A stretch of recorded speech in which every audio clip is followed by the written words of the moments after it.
place. And it was indeed breathtaking to watch you make history in the way you did. You have made us all proud to be Jamaican. Immense appreciation is owed to you, and we salute you in honor. Congratulations, Shelley and Fraser Price, for adding one more Olympic medal to your trophy collection. God has blessed you with a lot. For the past 14 years, you have carried your nation's flag with dignity, respect, and pride. We as a people will forever love and appreciate your performances, dedication, and commitment to your sport. Blessings to you. To Sharika Jackson, job well done. Your performance today has helped you to accomplish a bronze medal in the 100 meter. Well done. With your commitment to your craft, you have successfully won your second Olympic medal. You have demonstrated to the world that you can achieve success in all 3 sprint events. Continue to stay focused with purpose. We appreciate you. This 1-2-3 sweep feels so sweet and sends a powerful message as to our depth in track and field as a nation. We as Jamaicans are excessively pleased and proud of all 3 women. Thank you. In true Jamaican fashion, I must say to the world, we little but we talawa. And just know this, uno ago tired to see your face. This is Dr. Gregory Horton. Thank you for your time and have a blessed day.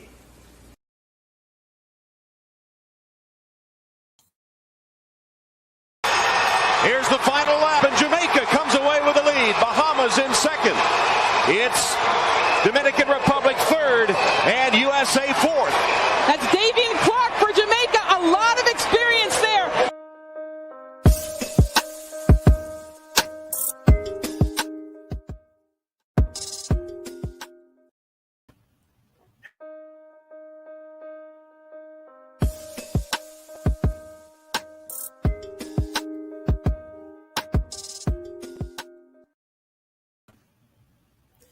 Hello everyone. It is a pleasure to have you all here. Let me first say thank you for your support.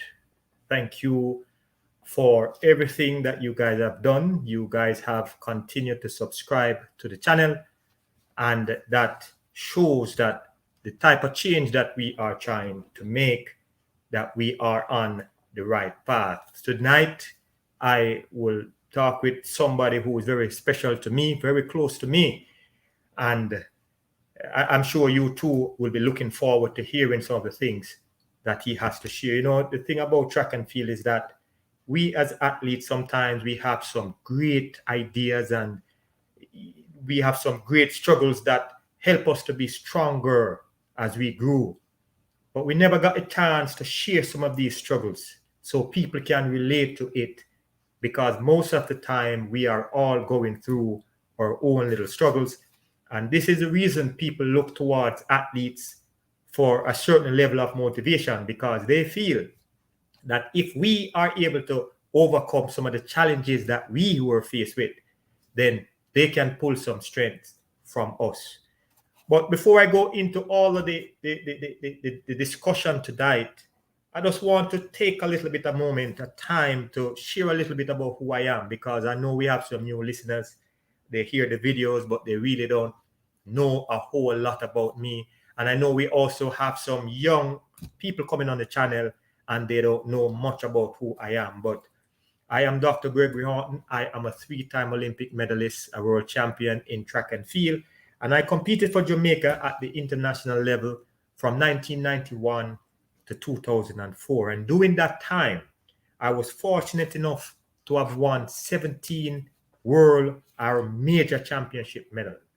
And it is something that I am very pleased with because of the hard work and dedication. I am also a university professor. I lecture in several universities and I specialize in teaching management and leadership. And I'm currently a mentor. I am also the president and CEO for Heart Mentoring Group. Now, all that sounds fancy, but what do I do? And why do I take pride in sharing what I am about to do with you all? I am a proud advocate for individuals and athletes, especially athletes who don't have a voice. And the reason why I'm passionate about helping athletes, all athletes from all walks of life, to achieve their highest potential, because I was one of those crash dummies that almost never had the opportunity to achieve all of this. People usually look at me and tell me that I wasn't good enough and that I will not make it. So it is fair to say that athletes who found themselves in my situation, that we are what you would consider a vulnerable population. It means that in most cases, most of us, not all of us, but most of us, we lack the proper structure, we lack the proper leadership, we lack the right types of education and knowledge, we lack the support and guidance. Most of the time, our parents or our loved ones, they're not able to provide the support and the guidance that we need to develop. And when you leave a group of our vulnerable population like us to fend for ourselves, normally it leads to disaster. So I am a proud advocate for all athletes. I show no partiality. I try not to take sides. I support all athletes who are seeking change. Now, how do I intend to accomplish this? You guys have looked at some of the videos that I post. I will be providing content, quality, sound content. And these content will be used to educate coaches, athletes, the administrators, and also the fans, individuals who want to know more about the history of the people that they follow. You see, when people have access to information, when people have access to a support group, then they are able to fend better for themselves. Because what I have found on my journey, that when a person is hungry, so to speak, that they normally put themselves, or they are in a compromising position, and they tend to grab at anything that they think is an opportunity. And that can be a very dangerous thing. Now, I will be posting more information pertaining to who I am and how I intend to help more athletes, because if Jamaica is to achieve its highest potential, like what we saw in the female sprinting, then we now have to take a proactive approach to making sure that we are on the right path. Now, with that being said, I want to touch on some quick things. I want to talk about the women 100 meters. I am very impressed with what I saw. The only thing I'm a little bit troubled with is that some people feel that if their athlete didn't win the race, that they should display acrimonial insults and things like that to people who support the other athlete. The first thing that we all need to acknowledge here is that we are all Jamaicans. We all finished 1, 2, 3. It didn't matter how you turn it. And that is the thing that I think some of us are not looking at. No, it's okay. Well, I shouldn't say it's okay, but it is normal for one person who end up losing a race to feel disappointed. And it's natural for that person to display an unpleasant look on the face. It's okay. But when the fans now start to take it personal, or when the athletes now start to take it personal, even though we have something to celebrate, a 1, 2, 3 sweep, then it shows that we too, as fans, we need to properly educate ourselves if we are to bring out the best in our athletes. Now, I want to also say this, that as supporters, as Jamaicans, you are responsible to support all athletes. It might be somebody that you really don't like, But once they step on the track, they are representing you and they're representing their country. So all personal feelings should be put aside and we should focus on the positive. Now, it is okay to have some negative thoughts and some negative opinions, but you always want to be objective with your thoughts and your opinions when you're making reference, so to speak, to somebody that you dislike. You know, one of my wish right now, and I hope the MVP group and the Stephen Francis group and everyone who is affiliated with him, that they would hear me on this. Stephen Francis, you have done a whole lot for Shelly and Fraser. I can tell you this, that when you guys parted the first time, I felt like, you know, parents separating and leaving the kids to make a choice. And kids never want to be in that situation. And when that breakup took place, I personally was hurting because I wanted the best for Shelly and Fraser and I wanted the best for MVP, because what Stephen Francis has done for track and field in Jamaica, if he hadn't done it, we would have lost a whole lot more athletes along the way. So I am encouraging and urging Stephen Francis. I know you personally. Please, you can do it for me. I would love for you and Shelly and Fraser to fully reunite. And I'm sure there's some love and respect there among you guys. And even though you don't see eye to eye on some things, I personally wish that you and her can put aside the differences, agree to disagree, and move forward in an amicable way. Please, I am encourage you. People who are close to him, tell him that I said that. I would love for that to happen. So, I want to quickly touch on the men 100 meters because, you know, people are disappointed with how they performed. I personally am not surprised because I have been saying this for the longest time. I have been saying we need to do something to make sure that we are not losing some of the talents. The women are doing it. The women are in a similar environment. Both was doing it in a similar environment. So if the women are doing it and both did it along with a few others, why can't the men do it? Is it that we lack talent? Is it that we lack structure? I'm sure we lack a whole lot of things. But the question that we must truly ask is what is causing the failure? Because many supporters are truly upset that at least one Jamaican is not in the final. And the way how they look, that is what is concerning.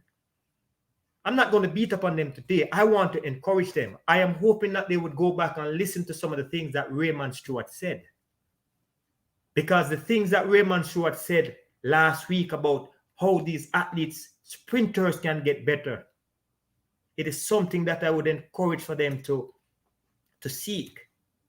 As I said earlier, I always wanted to talk to those great ones because I felt that if that person was great, then if that person can share some of the things that I need, then maybe I too can become great. So the thing about it is, didn't we not see a trend developing that was showing more than 3 years ago, 4 years ago, that the sprint programs were going in the wrong direction? I saw the trend, and I'm sure other people saw that trend as well. So what do we do now? That is the question, and I'm not trying to be negative in any way. It is like a concerned parent trying to find the answer. So I'm asking the question, where do we go from here? Should we look towards the athletes to find the solution for themselves? Or should we look towards the coaches or the administration? Where do we go? What should we do? Can we allow the athletes to lead and guide themselves? Some of us can do that. But majority of us We cannot, because as I said earlier, a vulnerable population. We lack a whole lot of stuff: discipline, structure, education, guidance. It's hard for us to do it on our own. Another question I want those who are in that leadership position to think about, I'm just posing the questions now. How do we change this culture? This ever-changing culture? How do we change it to the point where we can see the positive pattern being developed? How can we help those who are in charge of the programs to fully develop? And this is why I say that I am an advocate for athletes, not to create chaos. Because if I create chaos, then it means that the athletes too will be a part of the chaos. And that's not the goal. The goal is, how can we help our athletes, that vulnerable population, to better develop? That is the question, or one of the questions that I am posing today. How can we help those who need it the most to change? If we don't look at this issue with unbiased eyes, then this trend may get worse. So I am just putting it out there. I am encouraging those who are in the leadership position to come to the table. Let us all have a discussion to see how we can help our athletes to be better, because when the athletes are able to perform better, everybody wins.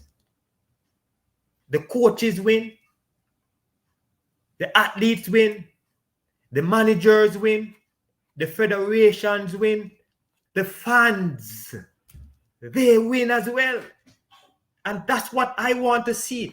I would like to see Jamaica finish 1, 2, 3 in almost every event. We have the talent. Maybe we lack the structure, maybe we lack the support, maybe we lack the guidance. And this is why I have this platform. The platform is to help those individuals who are not able to help themselves, those individuals who display tremendous talents, but because of lack of support or the inability to make good, sound decisions, they end up falling by the wayside. I thank you all for listening to this introduction, and I will move on to the next topic. I look forward to interviewing my good friend Davian Clarke. So about now, we're going to play a video, and we're going to introduce my good friend, one who very supportive, very understanding, very kind, very caring. And we are going to have a discussion tonight to see how we can help to contribute to the development of track and field in our country. We are doing this out of love. We are not doing this out of spite. We are not doing this out of hate. We are doing this because we are concerned and we want the best for everyone. We want the best for coaches, athletes, fans, and the federations. So without any further delay, we will play an introduction to my good friend, Davian Clarke, and then we will bring him into the studio. Hello everyone, Dr. Gregory Horn here. Welcome. It's a pleasure to have you here with us. I just want to introduce a friend, someone who has played a tremendous role in making Jamaica what it is in terms of his contribution to 400 and the mile relay for Jamaica. I just want to share some of the memories that I experienced with Davian, and I hope you can enjoy it as much as we did. I'll be doing my own commentary because I would like you to know the things that were going through our minds. You can ask Davian about these things as we play these videos, but we want you to see and hear directly from us as to how we were able to overcome some of the challenges that we were faced with, and what our 400-meter runners today can do to also overcome the challenges and struggles that they are faced with today. We were very excited about this race. Michael went out as he usually do, and he was excited, before the start of this race. All four of us, included Davian, myself, McFarlane, and Michael, we were eager to run because we felt that we had something to prove to the US and the rest of the world, and we actually thought that we had a good shot. Davian ran so hard the day before, we were wondering if he would pull it off because he ran a beautiful second leg. So we decided to put it back on the leg. And if you can tell, Davian was young and vibrant, and he was just seemed hunger for success. So when he ran this leg, he was confident that he could pull it off for us. And you can tell he did his best. We were pleased with it, with what he did. And then Danny McFarlane, the day before, he ran a beautiful third leg. In fact, he ran the ankle leg, and as a result of that, he was looking so easy that we felt that putting Danny on the third leg, that he would be able to dismantle the world record holder at the time, which was Bush Reynolds. And it just showed that the US came out, they did everything that they were supposed to do. Danny ran his best, and we thought we were going to pull it off. But once I was about to get the baton, I realized that it would be ridiculous to try to chase a Michael Johnson with about 5 meters before me. So my goal then was just to maintain that position and make sure that we would win the silver medal. I am telling you, this was my first silver medal. It was Davian's first silver medal, Danny McFarlane, and even Michael McDonald. So we were happy about this. We felt good about our performance. In fact, the day before, they broke the national record. So the energy in the camp, the energy in running these things, the brotherhood that we had, it was spectacular. And because of that, it just shows that even now, I'm very good friends with Davian. I respect him so much. And we were able to win around 9 of our major relay medals together. This race to us is also a classic, because again, the good thing about us as a team, we usually put the team together. We would talk about it because we usually compete against these guys, and we thought and put the guys that we thought would be the best at that position. Today, it is not the same. Some of these guys now, they don't have that level of knowledge about who and where to run, but we did it as a team. All of our relays, we determined how the team was supposed to be set up, and this was one of them. And the reason why we call it a classic, because this is the closest that we have ever come to winning. McDonald, as usual, we usually put him on the first leg. He ran a brilliant first leg for us. I ran the second leg because we felt that if we were ever in a deficit in this particular race, that I would be able to maintain. But my issue in this race, that I did not run the best way because I got blocked in right here, and when it was time to move, I couldn't move, and I had to stay on the turn.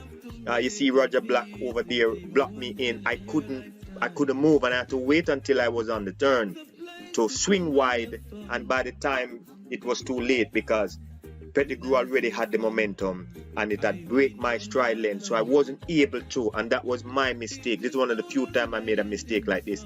And then we did it to Danny McFarlane. Danny McFarlane, he was energized. He felt like, this was ours to win. So when he took the third leg, he really was ready. We didn't expect Chris from the US to perform that well, and as you could tell, it was just some mistakes going on there. Jamie Bowles from the UK, he made a bold break right here, but he also ran out of gas. Danny McFarlane ended up coming back to pass him. We were happy. I was on the sideline looking at it, and I'm saying once Davian get the button in close proximity, that he is going to pull it off. Davian was a fierce ankle leg runner for us over the years, and as you can see, Davian was doing his thing. He tried to time it. These guys are some of the best. All of these guys were in the final. They won medal. So we knew it was going to be a difficult task for us. And, Davian, he tried to time it. He said that he can tell you about his view on it. But we ran out of tape. He was closing fast. And because of that, you see, Davian was a little upset because he thought that he could have did a little bit better. But we are pleased with the performance.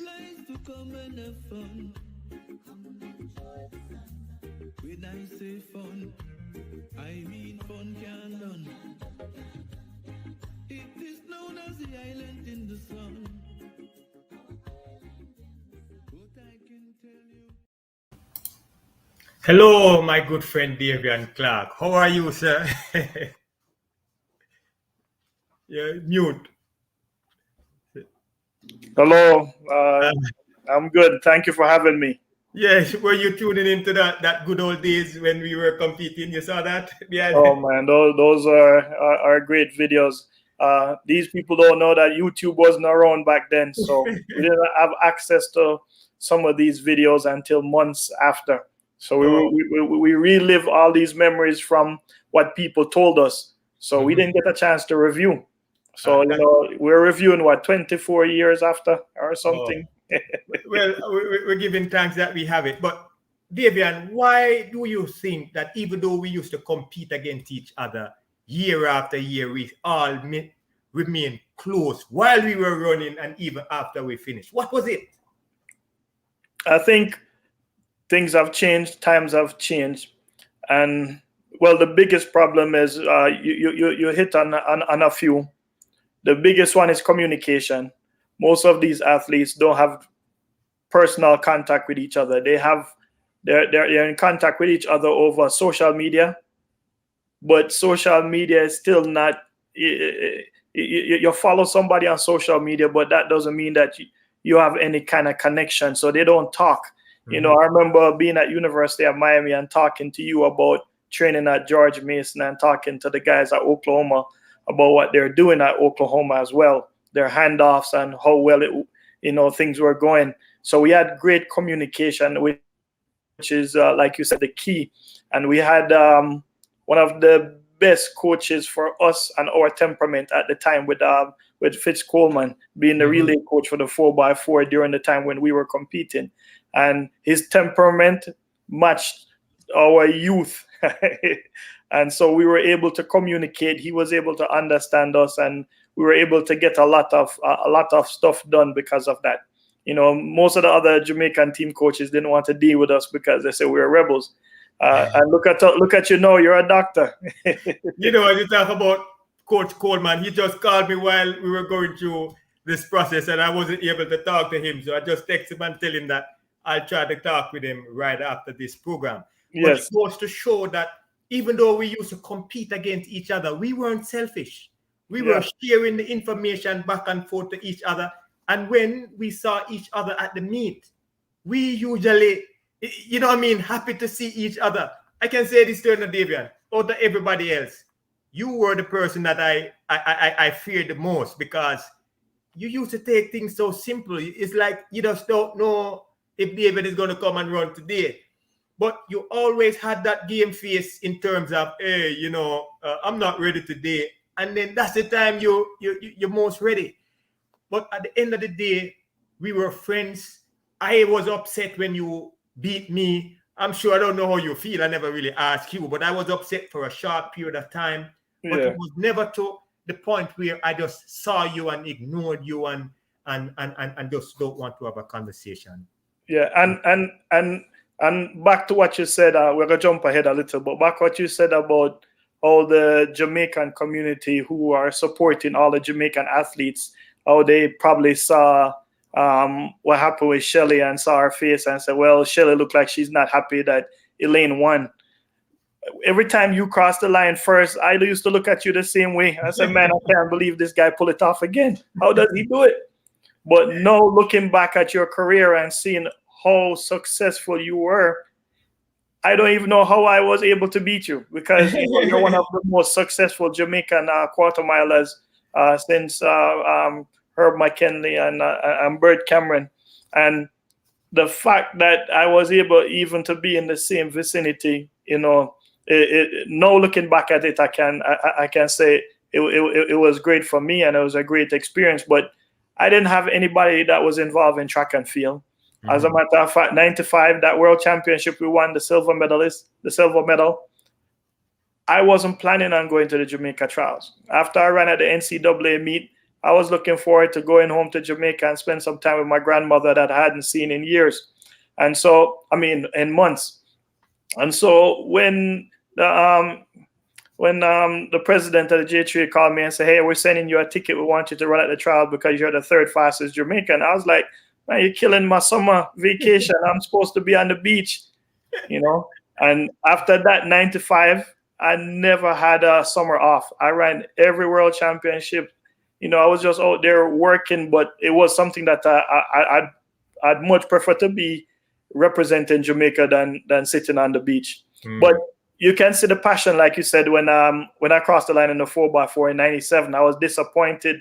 And I felt like you guys ran so well and I could have done a little bit more. But then in review of the situation, I look back and then realized that I split the top 10 fastest 4x4 ever, run 43.5. Well, there's not much I could have done. But at that moment, that's how the passion feel. When you lose, you're going to be hurt. But then afterwards, when you realize what you have achieved, and I'm sure when Shelly and after the race, when she realized, hey, I went to 4 Olympics, I won 4 medals. Nobody has ever done that, But as a competitor, you're always going to be like, oh man, I wish I could have won this one. Well, Davian, that's why before the race, I did a video. I stayed up all night to complete the video because for some reason I had a feeling that there would be an upset. And I wanted the world to know that even if Shelly-Ann didn't win this race, that based on her longevity and her accomplishments over the years, that it would still make her the greatest. Now, the sad thing about it is that you have other Jamaicans arguing and fighting to say the Jamaican is not the greatest. And it is something that we should support to say, Shelly is the greatest and others can surpass what she did. But time. At the end of the day, we should be supportive and happy that we have a Jamaican, just like how we have a Jamaican in Bolt, and we can proudly say Bolt is the greatest. But let's ask you this question, though, because I'm a little bit disappointed, but I understand because I saw the trend. What is your view on the men 100 meter and their performance at the game? Well, I think we have to understand what we are expecting, and it's the same thing with Shelly-Ann and all the entire Olympic team, gymnastics, everybody. Our country has great expectation of what they would like, how they would like us to perform, but a lot of people don't understand what it takes to get there. You're looking at Blake. Correct me if I'm wrong. Blake was one of the 100-meter guys. This was his 4th Olympics, I think, 2008. 2012, 16. Yeah. What else do you want? Somebody give you 4 Olympics. There's nothing else he could do. He's coming back from injuries over many periods of time, and he's still out there gutting it and fighting it. And he was able to run a sub 10-second time this year a couple of times. I think their heart was there, but in retrospect, he probably should have only been on the relay and somebody else should have been carrying the mantle for Team Jamaica at this point in time. Just like how Usain has retired. I think Blake has done so much that, we're asking for too much from him and from his body. And he's given tremendous times and the fact that he's still around is something to be applauded. The other guy that got injured, unfortunately, that's just how it goes. Sometimes when you're trying to be elite, you push your body, and his body wasn't able to hold up. And then the young Seville, he ran 10-0. What is he, 20 years old? You can't ask for anything else. He still has a lot of development to do. If you look at Fred Curley and some of the U.S. sprinters and the guy that won from Italy, those guys are almost 200 pounds of muscle. I'm sure Seville is wearing like an extra small Puma bodysuit and weigh 155 pounds. You can't run with these grown men. And don't play him as not being talented, because Kim Collins used to do it all the time. He can do it with that body frame, but it's very hard. Me and you know how hard it is in a specialty like the sprint with that needs stride length and power. Very difficult to go out there and do those things. Man, that is so true. But you are, I can say you're a 400-meter specialist. You've been in the business for the longest time. What do you think is going on with our 400-meter program? I know I'm a 400-meter specialist. Well, hey, I saw you running down medalists. I saw you winning medal. You're a world champion in event. You have done. No, that's not what I'm talking about. I started running the 400, my first track event, when I started track at 14. Everybody else, like Fred Curley, they start running the 400 when they got to college, or some of them start running when they're a senior in high school. I've been running 400. I run more 400 than probably anybody ever. So, I wish I had another event. So what do you think is going on with our 400-meter program? Because we are looking, the guys have the semifinal in a few hours. Yes. We see where it appears that they are struggling.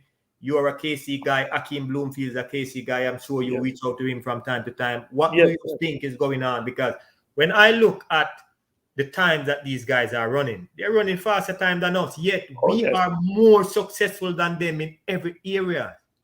What is going on? What do you think? Well, the thing that we both had, your coaches were older, right? George Mason and afterwards with Michael Johnson's Coach Hart, who have 50 years experience. My coach at Auburn, Coach Pry, had a lot of experience, and his assistant, Coach Rosen, Coach Rosen been coaching the U.S. team since the 70s. He had 50 plus years experience. So we were with people, not only were they our coaches, but they might have been our mentors, like you said, a support group. So we had people that could give us genuine feedback. Coach Rosen, 1980, 1976, 1984, 1988, 1992 Olympics, he was there. So when he came to me and tell me, Davian, this is what you need to do, and you need to be ready on August 28th. I didn't worry September 28th if I wasn't in shape, because I understand that it's about peaking at the right time. And so what's going on with our athletes is they're running fast, but they're not peaking at the right time. Their focus is all off. They think that they can open up with 44.2 or 44.8 and run 44.8 all year long, or run faster. And they don't think that there's going to be a limit.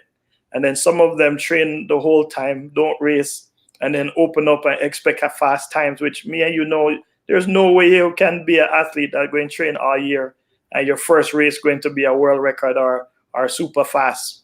It can be, but it's not your first race. That means that's your first public race, but you might have set up a meet prep where you had electronic timing, you ran it in the stadium, and coach had people pacing you. And so you run a couple of those, like five weekends during the year. So when you're officially open to the public, it looks like that's your first race, but you were ready. I know Alan Johnson, hurdler from the US. Every year before he went to Europe indoors, he'd run 2 races at North Carolina to see where he was. And so our athletes need to have a strategy. They need to know, hey, am I going to run 10 races this year? Am I going to run 20 races? What's the plan?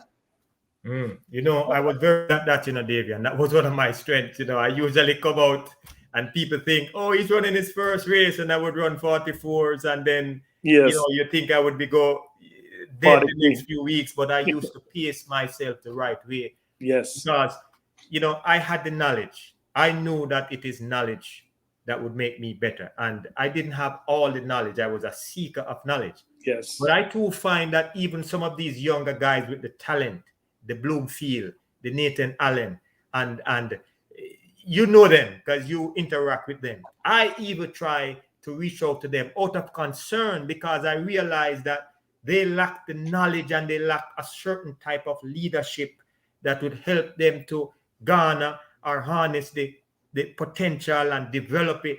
But I find that they just are not open to accepting any form of information from any outside group. I remember, I was at a meet once and I end up beating Bush Reynolds.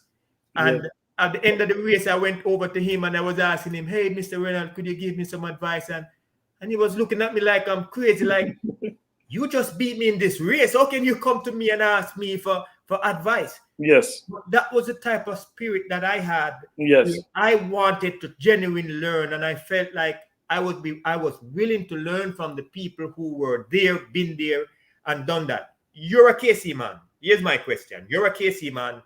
I did an interview a few weeks ago, and the gentleman said that KC seemed not to develop their athletes so they can transition into the professional level. You're a KC man. You are one of the few who transition to the next level and stayed there. How were you able to do it, and what made you different than what is going on, so to speak? Well, yes, no, at the end of the day, is like we said, it's not the country's, even though you think it's the country's responsibility, it's not Kingston College responsibility. It's none of the other ISA schools' responsibility to help you to become a professional. You have to decide if you want to become a professional. When I was at KC, I watched the Olympics, but I didn't think I would ever run at the Olympics before I was 30 years old. I thought it would take time for me to develop. The athlete, if they want to be professional, they have to have that mindset. And like you said, they have to seek knowledge. I have a coach when I was in high school. I have a coach when I was in college. But the truth is, I learned how to run the 400 from talking to Bert Cameron and Grace Jackson. And both of them gave me a less than 1 minute information about what I need to do. And when I executed it just the way they told me, it worked out. And me and you, we have talked about this. We're not going to tell you guys on the air how to run the 400 because that's $1 million question. But me and Greg talked about the execution, and he went out there, Pan Am Games, 1999, executed a perfect race and almost ran his PR and break the Jamaica record. Run 44, 56 or 54. I can't remember what you ran. But yeah, but the knowledge is there. If they just talk to the right person, there's I don't have to coach them. You don't have to coach these athletes. If they just reach out and talk to us, we will genuinely give them the data that they need. Because I've seen all of them run, and even the US athletes, and not one of them know how to run a 400. Not one of them have executed a 400. Even though they're running 43, none of them have executed the 400 correctly. You know what I find, Davian? There is a certain level of fear, a high degree of fear with coaches in Jamaica, where they are afraid for their athletes to have any discussion with people outside of what they know. And the thing that in some ways it used to bother me at first was that if they want to learn and we were open to give them information and we were the best crop from 1993 up until now, Davian, you, myself, Danny McFarlane, Donald, Michael Blackwood, we were the best. You can go back into the history books and look. We were at almost every finals, Olympics, and World Championship. We've been winning medals, Davian, from 1995 straight up until I retired 2004. Every year we made the World Championship or the Olympic finals. We created history together. And I don't understand why. Even I know you said that it's not ISA responsibility and it is not J2A or the JOA responsibility. But don't you think too that they should see the need to want to use at least who've been there and done that to pass on the information to the younger crop, whether it is through seminars and workshops or webinar, because we have information that can help the 50 years that you're talking about that your coach had. If he dies, that's 50 years of information that just go down the drain if nobody have access to it. So why not get the information while we are living and to use the information to help those who are struggling? Because we don't have a problem sharing some of the information with the coaches. We don't. So well, there's a lot of knowledge out there, and there's a lot of different ways to do it. But like you said, if people talk to us and we give them information, they can try it, and then that's how you'll know if it don't work for you. You know, you talk about, oh, I always use different techniques almost every race, and I change it up not because I didn't like how I was performing, but I changed it because I was seeking to run 43. So I was never satisfied with my performance because my goal was higher. If you look at my YouTube thing right now, it's a D Clarke 4398. My goal was always to run 43.98, and so that was my execution plan, trying to figure out how to get it right. I never was able to achieve that, but that was, you shoot for the stars, you miss the stars, you hit the moon. And so, we won 9 international medal, world championships and Olympics, all Pan Am games, and our records are still there as a testament to how we were able to unite. And one of the things I see with the Jamaica team, I saw it in the mixed relays, and we don't have access to them, so we're going to talk about it right now. Those handoffs, nobody was moving. It's like statues out there when them was doing that handoff. I don't know what they're doing in their camp over there. I'm not going to criticize them, but we can talk about what we used to do. And you know that we go to practice. It doesn't matter if you had practice at 5 and somebody else have practice at 6. We just say, listen, everybody's going to practice at the same time. We're going to bring the baton and we're going to work on the handoff. I came to the group and said, well, I want to do my University of Miami handoff. And then we decided to use the same technique like the Oklahoma team with Danny McFarlane and Roxburgh, use their handoff, and Baylor uses, because we decided that was the one that was going to get our time down. And I think we have lost that. Nobody, the execution of a relay, nobody's executing the relay. They're just going out there running as individuals. And that's why they're not going to have the success. It doesn't matter how fast they are until they learn how to execute, like you're saying, who needs to be on first, who needs to be on second, how to approach when you're going in to give the stick, or you're going to approach when you're getting out to get the stick, how you're going to approach the back stretch, what you're going to do at 200, what you're going to do with 100 meters to go, what you're going to do the first 50, until they figure out all those things. Hey, I'm not going to have the unity that these guys must have, it's not there. I give you a quick story and then we move on. I remember I was overseas and I was struggling, and I called Danny McFarlane and I said, hey, Danny, I need some help because I know I'm fit. Yes. But I just can't put the race together. I said, what did you see in this race? And he was able to say, Greg, you move this way, you need to move this way. And because I trust him, I was able to use his information, go to the next race, run 44, and I was happy again. I hope that these young 400-meter guys can come together and see that they're all chasing the same thing, but they need each other to some degree in order to be the best version of themselves. I have another question for you, Davian, because sometimes people see us, people see you, and they don't realize that we too had to struggle a whole lot. We may not walk around with our emotions on our sleeves. Yes. What are some of the struggles that you were faced with when you wanted to make the transition from collegiate into the professional? Well, see, the thing with the invent of YouTube, social media, GoFundMe, we didn't have access to those things. If I needed funding, I didn't know how to publicly go on any platform and get $10,000 to go to Europe. So when I see athletes talking about they need to use a GoFundMe to make it to the Olympics and stuff like that, We didn't have access to that. Financial struggle is the biggest barrier to success. Obviously, we're from a small country. People say we're a third world country, it's in quotation. And we don't have the funding to support the large team that we send to the Olympics and stuff like that. Case in point, we have 60 plus athletes we send to this Olympics, and the US have 600. Obviously, we don't have money for 600, but we have to be able to get together some money to support at least 100 athletes so that we can get them the things that they need to be successful. You're not going to be, if we're specifically only talking about 400 meters now, to transition, or any athlete, you're not going to be a very good 400 meter runner if you run less than about 10 to 15 races a year. And in order to achieve that, you need funding so that you can go out and compete. You cannot be a good quarter miler, compete against Jamaica quarter milers locally, because the best quarter milers are in Europe and in the US.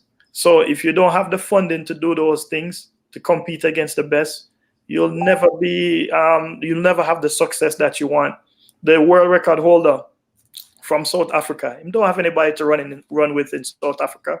That's why he's in the US, because he wants to get the competition so that he can be sharp, so that he can be successful.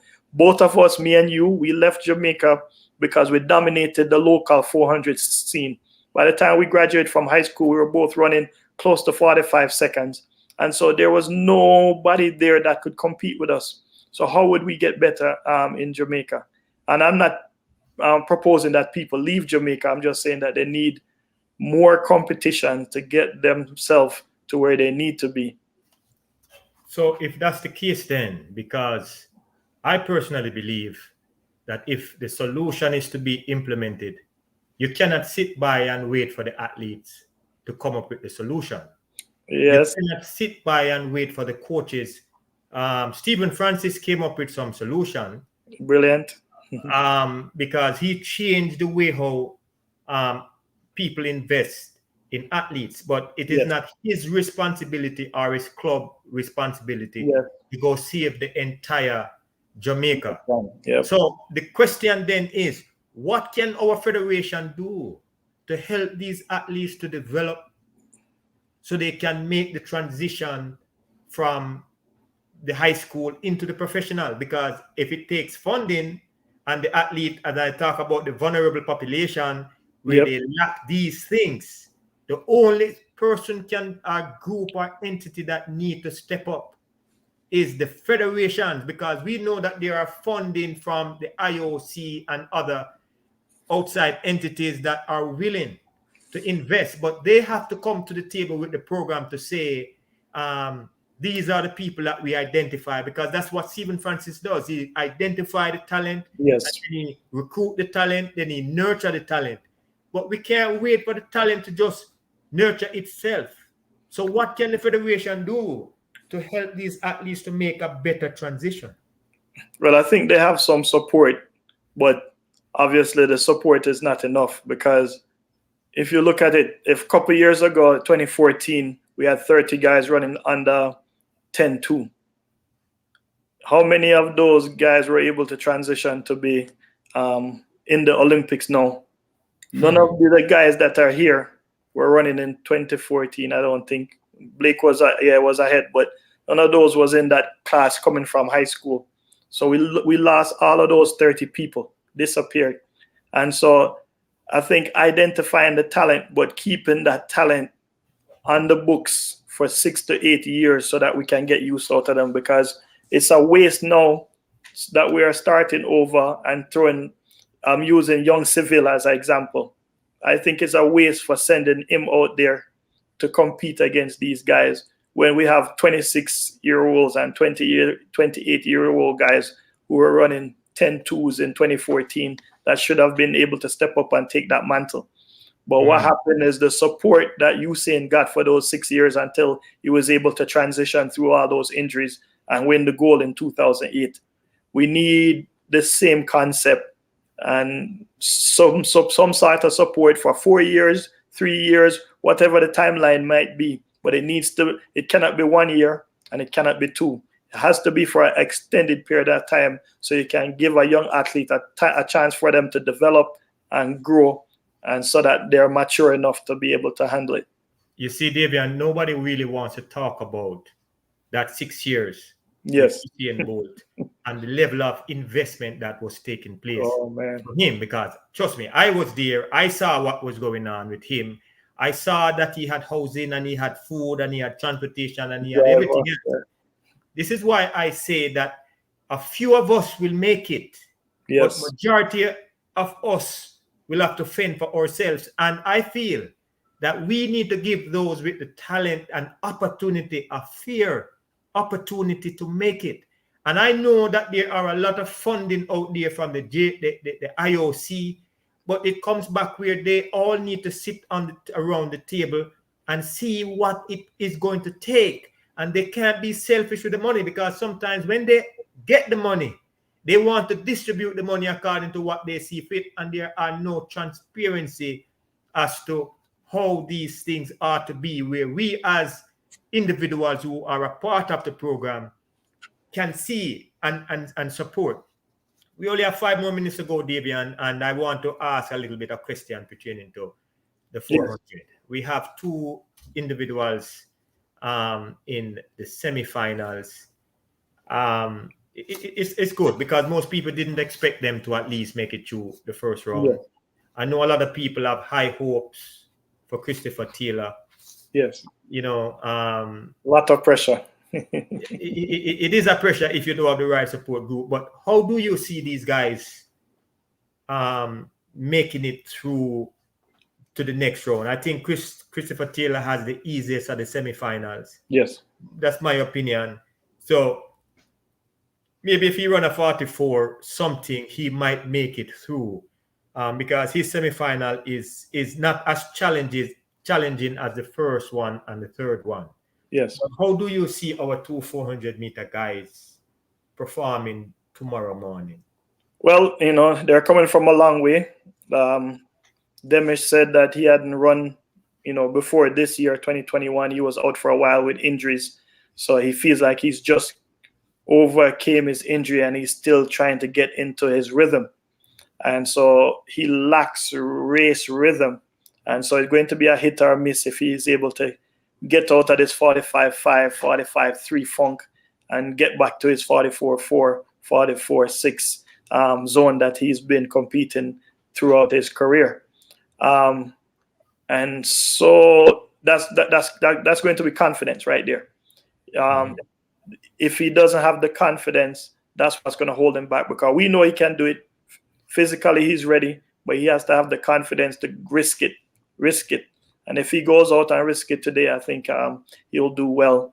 For the young Taylor, you know, I've been his age before in this position. It's a lot to ask for. He made it to the semifinals. I think that's something to be proud of. If he can make it to the final, it would be great.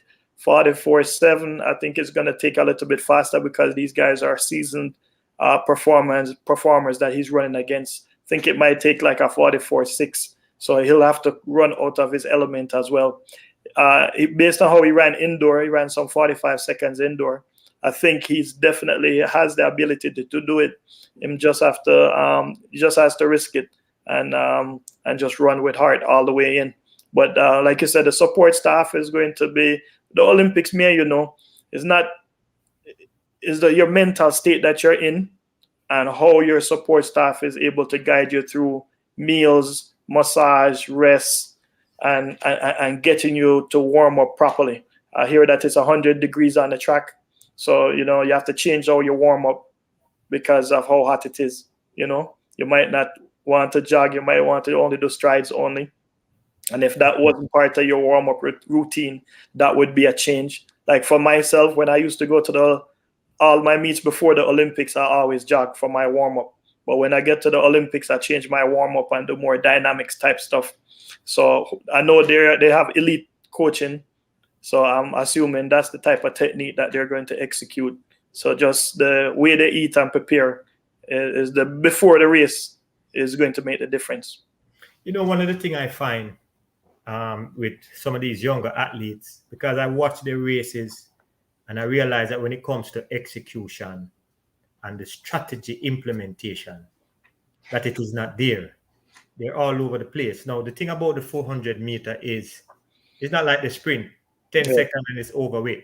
You have time to make mistakes. Sometimes I found myself wondering about something that has nothing to do with the race, and I have to snap out of it. But one of the things I had to do was to make sure that my race strategy was in my mind. I knew exactly what I wanted to do, and I had to implement at the different phases of the races. So I am hoping that these young guys learn these things. As I said before, they have access to us. We're not going to beg them to get the information. We will provide the information to those who need it, and we will make the information really available. Any final prediction for the men finals and who you think can win it? Oh, you mean for the finals? I don't know what type of shape these guys are in. It's just like the 100 meters. Everybody's playing a good domino game. They've been holding their hands close to their chests. Kirani James, all of the Bahamas athlete, the guy from Botswana, they've all been holding their cards. And so tonight is when we watch this semifinals, that's when we're going to be able to see a little bit more. So, but I'm assuming that the world champion will be able to turn around and defend it because he's proven himself. So we have to give him that opportunity, the Bahamian. So I think Stephen Will should win again. Top three. I'm a fan of the Botswanan. His coach and I used to train together at Auburn, so I know the workout that they run. So I'm hoping he can finally get a medal. But there's so many. I really couldn't. Hey, I tell you, Davian, we can talk all day. Yes. It is a pleasure to have you here. We have to get you back because we have other topics that we definitely want to go in. So I appreciate you, my brother. I'm happy that you came, and I'm happy that you were able to share some of your views with the audience. I look forward to having you back on this platform again, and we will continue to remain friends, brothers for life. All right. Thank you very much, Davian. Okay. I'll do my closing, and I'll let you know. So thanks again all for watching. It is a pleasure to have you here with us. As I said before, the purpose here is to transform minds. We want to transform the minds of the athletes. We want to help to shape the way how coaches think about their athletes and athletes' preparation. Because at the end of the day, if the coach does what he needs to do or she needs to do, then the athlete can achieve their highest potential. And at the end of the day, the fan will benefit from the performance. So again, I thank you. I encourage you to continue to support this platform. I also encourage you all to subscribe to the channel. We have some new content that we are going to send out. And as I said, this is all about education. This is not just entertainment. It's about how we can educate everyone so they can make better informed decisions.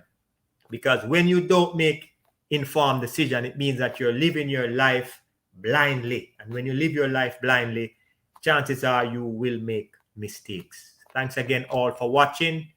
I am Dr. Gregory Horton. You all have a blessed night. Thank you very much.